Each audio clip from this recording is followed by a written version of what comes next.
Murzynek Bambo. Wierszyk po śląsku czyta Johanka. W Afryce mieszko Bambo murzynek, blank czorny, mały lokaty synek.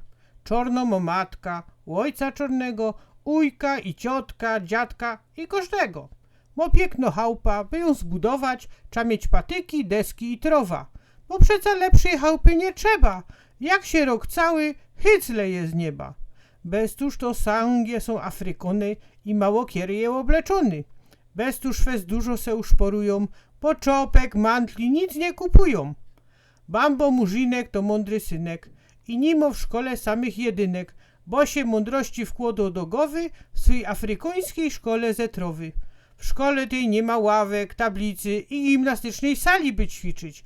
Tam wszyscy afrykańscy szkolorze mają od nas troszeczkę gorzej, bo brak im heftów, taszy z książkami, beztuż po piosku piszą palcami, lecz z kuli tego też fajnie mają, bo im nic do dum nie zadowają. Jak już murzynki w szkole głód mają, to przerwa robią i se śniadają.